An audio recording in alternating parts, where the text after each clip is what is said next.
महाभारत की कहानियां हम बचपन से सुनते आ रहे हैं। अधिकतर लोगों को पता है कि पांडवों और कौरवों के गुरु द्रोणाचार्य का महाभारत के युद्ध में वध हो गया था। राजा द्रुपद के बेटे धृष्टद्युम्न ने द्रोणाचार्य का सिर धड़ से अलग किया। क्या आपको पता है कि द्रोणाचार्य के वध के पीछे की सिर्फ युद्ध ही नहीं बल्कि कुछ और भी वजह थी। द्रोणाचार्य ने अपने बचपन के दोस्त द्रुपद से अपमान का बदला लिया था, उसी के चलते उनकी जान गई। पढ़े महाभारत की अनोखी कहानी। आर्य और द्रुपद बचपन के मित्र थे। दोनों ने साथ में शिक्षा ग्रहण की थी। एक बार द्रोणाचार्य की आर्थिक स्थिति बहुत खराब हो गई थी। उनके घर में खाने के लाले पड़ने लगे थे।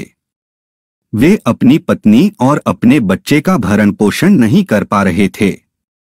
द्रोणाचार्य स्वाभिमानी थे, लेकिन अपने बच्चे अश्वत्थामा की दरिद्रता उनसे सहन नहीं हो पा रही थी। इसलिए उन्होंने अपने बचपन के दोस्त द्रुपद मदद मांगने की ठानी। द्रुपद उस समय पांचाल देश के राजा थे। से अपने मित्र से मिलने पांचाल देश पहुंच गए। जैसे ही वे महल में पहुंचे तो राजा द्रुपद ने उन्हें पहचानने से इनकार कर दिया। द्रोणाचार्य ने उन्हें बचपन के सारे किस्से बताए। फिर द्रुपद ने कहा कि एक राजा और गरीब ब्राह्मण कभी मित्र नहीं हो सकते। द्रोणाचार्य अपमान का घूंट पीकर वहां से चले गए, मगर उनके मन में बदले का भाव आता रहा।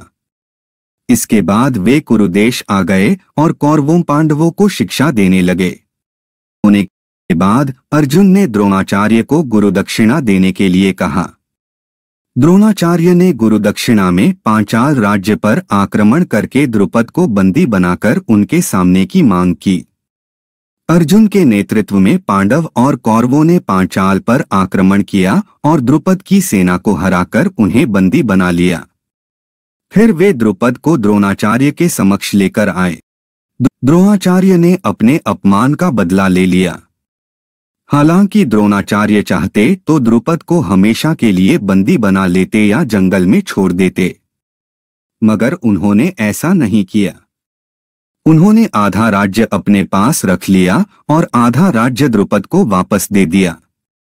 द्रुपद के पास आधा राज्य तो वापस आ गया, लेकिन वे जनता के सामने मुंह दिखाने नहीं के मन में बदले की भावना आ गई।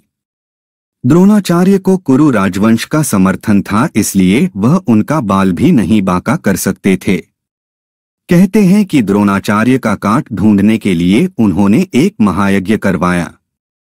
उसी यज्ञ की अग्नि से एक तेजस्वी बालक का जन्म हुआ। उसका नाम धृष्टद्युम्न रखा गया। कहा गया कि द्रोणाचार्य धृष्टद्युम्न के हाथों ही मारे जाएंगे।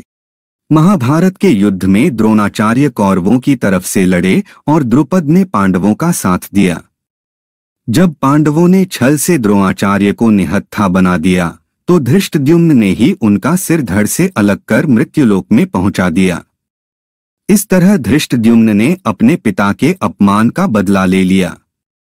हालांकि युद्ध खत्म होने के बाद द्रोणाचार्य के बेटे अश्वत्थामा ने धृष्टद्युम्न को मौत के घाट उतार